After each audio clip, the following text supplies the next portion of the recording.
Hello guys, welcome back to GKHK YouTube channel.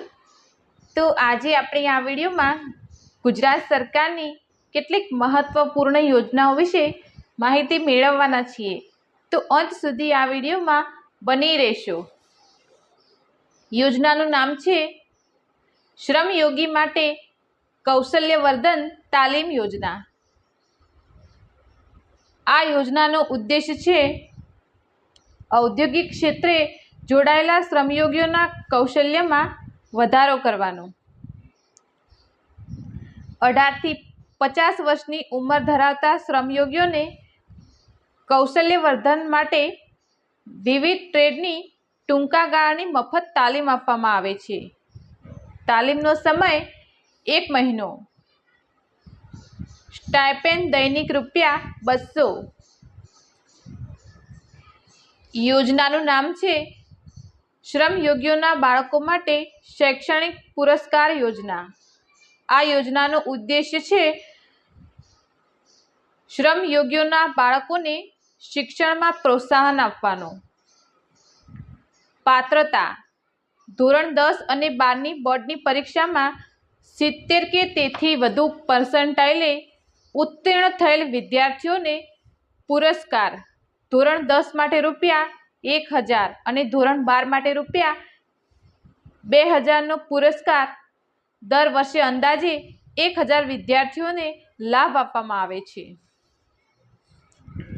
યોજનાનું નામ છે શ્રમયોગીઓ અને તેમના આશ્રિત કુટુંબીજનો માટેની વિહારધામ યોજના।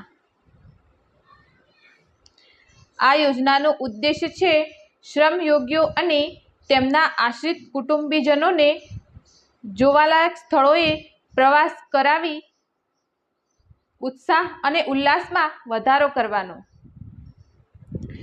ગુજરાત શ્રમયોગી કલ્યાણ બોર્ડ દ્વારા નક્કી કરાયેલ 40 સ્થળો પૈકી કોઈ પણ એક સ્થળે 2 વર્ષના બ્લોકમાં પ્રવાસનો લાભ।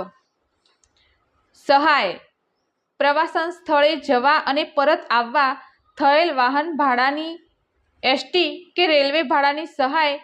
એક રાત્રિ રોકાણ માટે વ્યક્તિ દીઠ ₹200ની સહાય। લાભ લેવા માટે જરૂરી ફોર્મ ભરી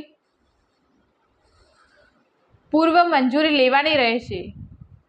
પ્રવાસ પૂરો કર્યા પછી જરૂરી પુરાવા રજૂ કર્યા બાદ નાણાંની ચૂકવણી કરવામાં આવશે।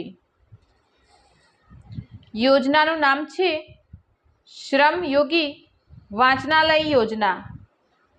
આ યોજનાનો ઉદ્દેશ્ય છે શ્રમયોગીઓને કામના સ્થળે રિસેસમાં કે ફુરસદના સમયે વિવિધ મેગેઝિનો તથા તેમના આશ્રિતોને કારકિર્દી ઘડવામાં ઉપયોગી નીવડે તેવા મેગેઝિનો તથા સમાચાર પત્રો પૂરા પાડવાનો છે। સહાયનું ધોરણ: 50 કે તેથી વધુ શ્રમયોગીઓ હોય તેવી સંસ્થાને વાર્ષિક ₹15,000ની સહાય કરવામાં આવે છે।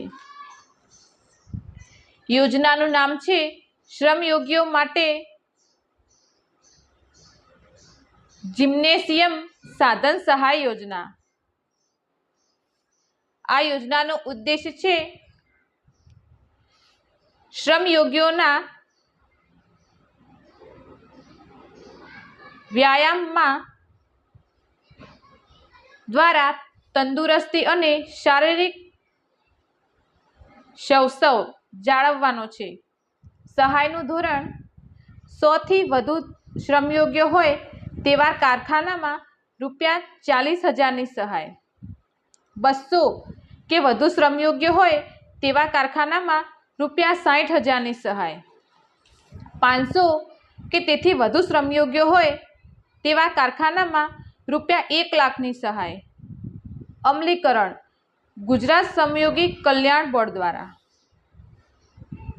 યોજનાનું નામ છે શ્રમયોગીઓ માટે જાહેર શૌચાલય સુવિધા યોજના। આ યોજના સ્વચ્છ ભારત યોજના અંતર્ગત છે। GIDC અને શ્રમયોગી વસાહતોમાં જાહેર શૌચાલય બનાવવા માટે પ્રતિ જાહેર શૌચાલયે ₹4 લાખની સહાય.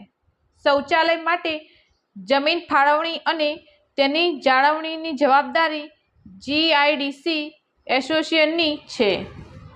આ યોજના શ્રમયોગીઓના રહેઠાણના સ્થળે વ્યક્તિગત શૌચાલય બનાવવા માટે ₹8,000ની સહાય આપવામાં આવે છે. આ યોજના ગુજરાત શ્રમયોગી કલ્યાણ બોર્ડ દ્વારા અમલી છે. યોજનાનું નામ છે શ્રમયોગીઓ માટે રમતગમત સાધન સહાય યોજના. આ યોજનાનો ઉદ્દેશ છે શ્રમયોગીઓ અને તેના આશ્રિતોના શારીરિક અને માનસિક સ્વાસ્થ્યમાં સુધારો કરવાનો અને અન્ય શ્રમયોગીઓ સાથે ખેલદિલીપૂર્વક કામ કરે તે છે. સહાયનું ધોરણ 50 કે તેથી વધુ શ્રમયોગીઓ હોય તેવી સંસ્થામાં ₹20,000, 100 કે તેથી વધુ શ્રમયોગીઓ હોય તેવી સંસ્થામાં ₹30,000, 50, 500 કે તેથી વધુ શ્રમયોગીઓ હોય તેવી સંસ્થામાં ₹60,000. યોજનાનું નામ છે શ્રમયોગી સાંસ્કૃતિક કાર્યક્રમ યોજના. આ યોજનાનો ઉદ્દેશ છે શ્રમયોગીઓની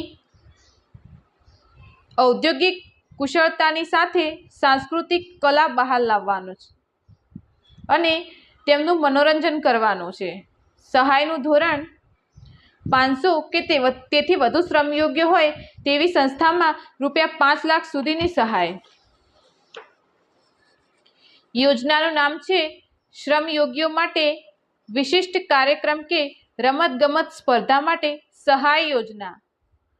આ યોજનાનો ઉદ્દેશ છે રાષ્ટ્રીય શ્રમ દિવસ, સ્વાસ્થ્ય દિવસ તેમજ વિભિન્ન દિવસોએ વિશેષ દિવસની ઉજવણી કે રમતગમત સ્પર્ધાની ઉજવણી કરવા સહાય પૂરી પાડવાનો છે. સહાયનું ધોરણ 50 થી 100 શ્રમયોગીઓ ધરાવતી સંસ્થામાં ₹20,000, 100 થી 200 શ્રમયોગી ધરાવતી સંસ્થામાં ₹30,000, 201 થી વધુ શ્રમયોગીઓ ધરાવતી સંસ્થામાં ₹50,000.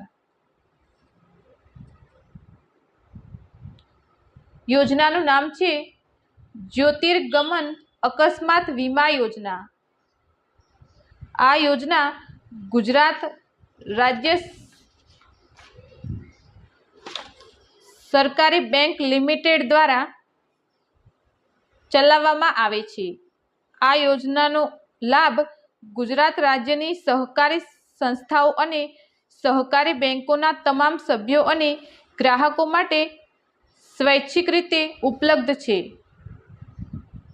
પ્રીમિયમની રકમ સિલ્વર પ્લાન ₹11, રકમ ₹10 લાખ, ગોલ્ડ પ્લાન ₹12, રકમ ₹20 લાખ, પ્લેટિનમ પ્લાન ₹33, રકમ ₹30 લાખ.